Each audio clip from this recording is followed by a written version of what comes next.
Nah, di sini terlihat sepi sekali, bahkan juga tidak ada teriakan yel-yel. Apakah lupa di sini? Semuanya terkesima memandang Ganjar Pranowo. Wah. Nah, tiba-tiba ada peluit. Ya seperti itu. Ngakak, pendukung Prabowo terkesima melihat karisma Ganjar sampai lupa teriak yel-yel. Aura Ganjar menjadi presiden membius kubu Prabowo. Mantap! Bapak Ibu yang sangat saya hormati, perjalanan demokrasi ini memang kadang-kadang lurus, kadang-kadang berliku seperti aliran air. Tapi percayalah, air yang mengalir itu dia akan mengikuti arah batinnya. Dia tidak akan bisa dibendung dengan cara apapun. Halo, selamat datang di channel Redaksi Jurnal bersama JJ. Pesona Ganjar Pranowo memang luar biasa. Rambut putihnya yang khas dan sikapnya yang rendah hati bikin luluh para pendukung kubu sebelah Prabowo Subianto dan Gibran Raka Buming Raka. Bahkan pesona Ganjar tiba-tiba membuat kubu Prabowo Gibran lupa kalau harus teriak yel-yel pemenangan. Hal ini terjadi saat Ganjar datang di saat pengundian nomor urut Capres-Cawapres di KPU. Awalnya Ganjar datang dengan memakai baju hitam, menyalami para relawan Prabowo Gibran yang sedang duduk. Entah kenapa tatapan para relawan Prabowo Gibran seperti terpesona dengan kedatangan Ganjar dan sampai lupa menyanyikan yel-yel kemenangan. Sempat hening sejenak, sampai pada akhirnya mereka sadar setelah ada suara peluit tanda yel-yel harus dinyanyikan. Ini merupakan bukti bahwa pesona Ganjar sebagai Presiden RI sudah mulai terlihat. Bukan hanya kawan, lawan pun sampai terpesona melihat calon RI 1 di tahun 2024 nanti. Ganjar bukanlah besi sembarang besi sembrani. Ia bukan pula benda logam yang begitu didekatkan akan mampu menarik yang lain. Ia adalah sosok dengan kepribadian khas, unik dan langka. Memang ia sebagaimana kita terlahir dengan dua mata, tapi kita kebanyakan masih sering terbiasa membaca sesuatu dengan cara sebelah mata. Ibarat sebuah nasihat agar kita tidak semata membaca sesuatu dari sekedar tampilan sampul luar dengan rangkaian kata yang memikat. Karena selain Ganjar bukan buku, tetapi juga bukan figur biasa. Karena bukan sosok biasa, maka Ganjar bukan pribadi biasa. Karena bukan entitas biasa, maka Ganjar bukan potret sembarang pesona. Bahkan menurut konsep multiple intelligence, sebagaimana kecerdasan itu jamak seperti mata. Bukan saja yang kelihatan, tapi ada mata hati yang tak kasat mata. Demikian pula meskipun nama Ganjar itu tak terhingga. Namun istimewanya Ganjar yang satu ini hanyalah Ganjar Pranowo si rambut putih saja. Karena Ganjar bukanlah sembarang Ganjar. Meskipun sekarang masih banyak yang berseberangan kutub menguluti dirinya, ia mempunyai nilai keunikan tersendiri yang ke depan tak lagi dipandang sebelah mata. Apalagi tambah seksi figur partai, tim, dan relawan di belakangnya. Siapa sih yang bisa menampik kehadiran sosok yang syarat muatan aura positif yang diuraikan di atas? Justru kehadiran Ganjar menjadi berkah yang memikat hati. Kehadirannya di jagat perpolitikan nasional membuat Indonesia teduh aman dan memikat hampir semua golongan juga strata sosial manapun. Utamanya pribadinya yang lugas selaras dengan ideologi PDIP yang menjadi simbol keberagaman dan keberpihakan wong cilik, serta sengit dengan segala jenis radikalis. Ganjar ini bukan comotan seperti partai lain.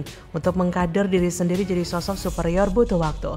Selain waktu, pro dan kontra tumbuh seiring dengan tumbuh kembangnya kedewasaan demokrasi. Untuk menemukan sosok unik dan tangguh itu seperti menanam benih kebaikan. Musikus Didi Kempot 2016 dalam albumnya bilang, tak tandur pari, jebol tukule, malah suka teki. Yang aku tanam padi ternyata yang tumbuh justru rumput teki. Ketika tiba panen padi yang dinanti, justru panen cercaan datang tiada henti. Di tengah menanam kebajikan, harapan akan menuai berkah, tapi yang muncul justru setitik musibah. Hanya sebaliknya, ketika orang menanam keburukan, akan mustahil tangan lamun tumbuh kebaikan. Jika rumput teki bukan padi dan Ganjar bukan sosok petarung buntung, maka dalam konteks ini demi terwujudnya pembangunan, pengentasan kemiskinan dan kesejahteraan umum, kehadiran Ganjar sebagai tunas baru merupakan sebuah keniscayaan. Simpelnya Ganjar itu seperti berlian. Sekalipun berlian tercebur di comberan lumpur, ia tetap menorehkan cahaya terang. Itulah yang dirasakan oleh para pendukung Prabowo Gibran. Mereka seperti melihat berlian di tengah lautan pasir lumpur yang keruh. Jadi, bagaimana menurut Anda?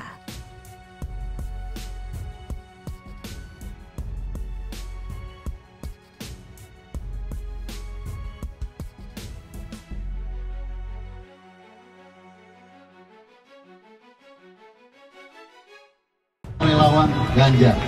Pro Ganjar. Ingat, pro Ganjar. Katanya minta ASN netral, tapi menterinya terang-terangan dukung Prabowo Gibran dibiarkan. Sedangkan bupati ini dukung Ganjar malah dipecat.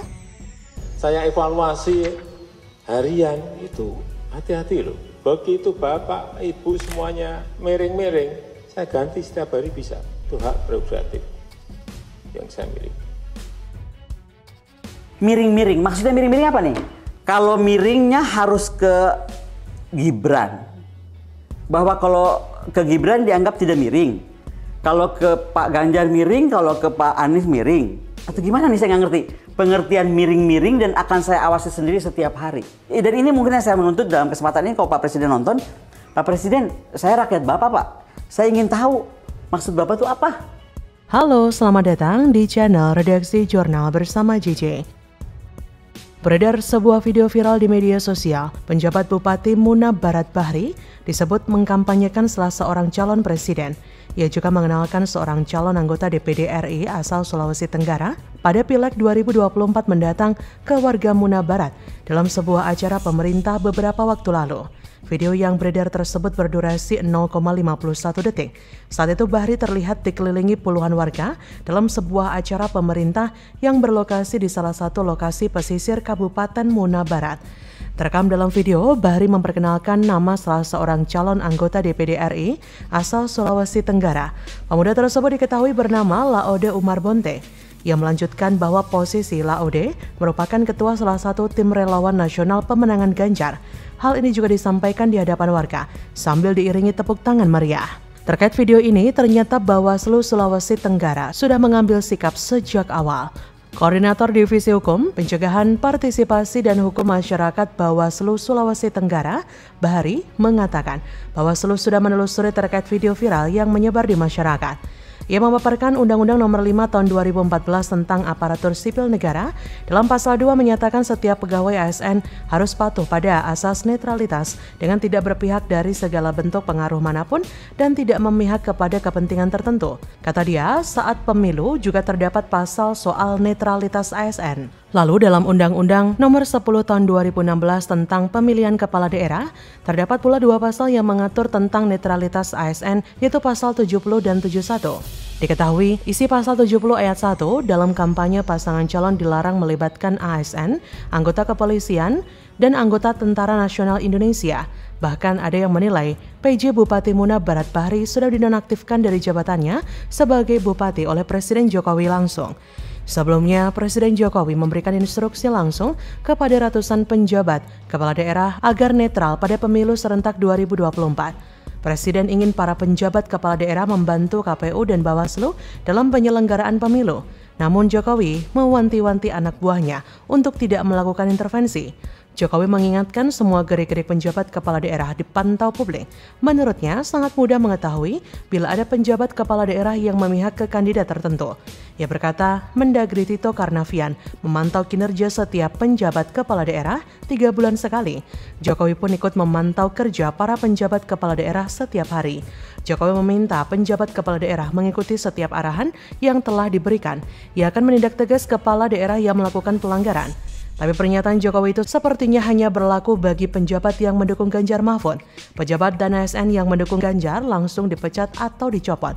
Sedangkan penjabat yang mendukung Prabowo Gibran dibiarkan begitu saja. Seperti halnya Bupati Kendal, Diko Ganindot, mengaku secara pribadi sangat mendukung Gibran sebagai cawapres mendampingi Prabowo. Menurutnya, Gibran merupakan representasi generasi muda, baik di jalur politik atau luar politik. Bukan hanya itu, Ketua Dewan Pembina Repnas Bahlil Hadalia yang sekaligus Menteri Jokowi juga secara terang-terangan mendukung Prabowo Gibran. Bahlil juga menyampaikan data sejumlah hasil survei yang menunjukkan tingginya elektabilitas Prabowo Gibran. Dukungan Bahlil kepada Gibran yang terang-terangan ini tentu sangat bertolak belakang dengan permintaan Presiden Jokowi agar ASN bersikap netral di Pilpres 2024. Dan tentu ada upaya pilih kasih dan penerapan kolusi dan nepotisme yang dilakukan oleh Jokowi untuk memuluskan sang anak menjadi penguasa. Jokowi harusnya tegak lurus dengan pernyataannya sendiri, bukan malah memperlihatkan kecurangan yang ada. Bagaimana menurut Anda?